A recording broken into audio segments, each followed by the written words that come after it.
সূরা আল মাউনের আরেকটা নাম হলো আল ইয়াতিম, ইয়াতিমের সূরা। কি বলেন তো?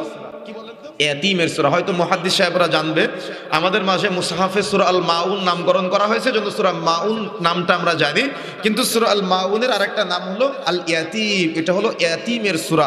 আসুন আমরা মূল আলোচনায় প্রবেশ করি, যেহেতু সময় অত্যন্ত স্বল্প। আমরা সংক্ষিপ্ত তাফসীরটা আপনাদেরকে বোঝানোর চেষ্টা করি, যাতে করে কোরআনের মজাটা আপনারা বুঝতে পারেন, কোরআনের জ্ঞান অন্বেষণ করার আগ্রহটা আমাদের বাড়ে। আসুন, আউযু বিল্লাহি মিনাশ শাইতানির রাজীম, বিতাড়িত শয়তান হতে আমরা আল্লাহর নিকট আশ্রয় প্রার্থনা করি। বিসমিল্লাহির রহমানির রহিম, পরম করুণাময় অসীম দয়ালু আল্লাহর নামে শুরু করলাম।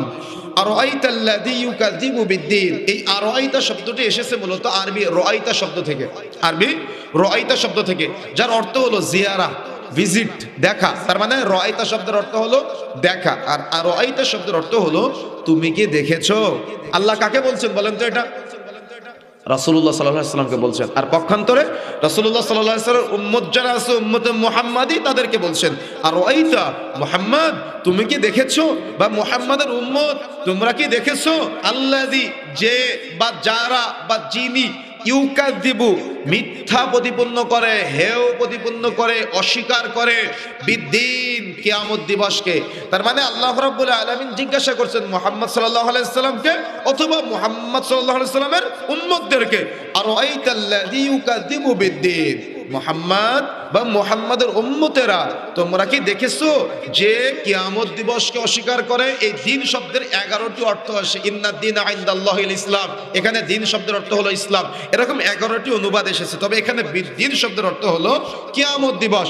যেমন এই পৃথিবীর বহু মানুষ আছে যারা আল্লাহর অস্তিত্বকে অস্বীকার করে, আল্লাহর উলুহিয়াত, আল্লাহর রুবুবিয়াত আর আল্লাহর আসমা ও সিফাতকে অস্বীকার করে। তারা আল্লাহর কাছে চাওয়া বাদ দিয়ে আল্লাহর কোনো সৃষ্টির কাছে চায়। তারা আল্লাহর কাছে সাহায্য পাওয়ার পরিবর্তে আল্লাহর কোনো সৃষ্টির কাছে সাহায্য পেতে চায়। তারা বারজাকের জীবনকে অস্বীকার করে, তারা জান্নাতকে অস্বীকার করে, তারা জাহান্নামকে অস্বীকার করে। ঈমানের মৌলিক যে 6টা স্তম্ভ, এর মধ্যে পরবর্তী যে স্তম্ভগুলো আছে, মৃত্যুর পর পরবর্তী জীবনকে তারা অস্বীকার করে, জান্নাত জাহান্নামকে অস্বীকার করে, আল্লাহর অস্তিত্বকে অস্বীকার করে। এমনকি মুতাজিলা, নাম শুনেছেন আপনারা? মুতাজিলাদের একটা আকীদা আছে যে পাপ দেখা যায় না, যে নেকি দেখা যায় না, যা দেখা যায় না সেটা আল্লাহ আবার মাপবে কিভাবে? কি নাউযুবিল্লাহ, বাড়িতে গিয়ে বলবেন। এটা হলো তাদের একটা আকীদা। কাদের আকীদা বলেন তো?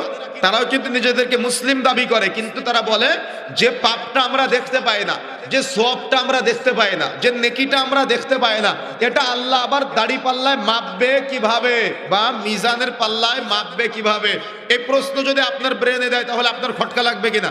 কিন্তু আমি যদি আপনাকে এখন প্রশ্ন করি, আচ্ছা আমাদের শরীরে জ্বর হয় কিনা? কথা বলেন, জ্বর হয় কিনা? জ্বর কি দেখা যায়? জ্বর কি করা যায়?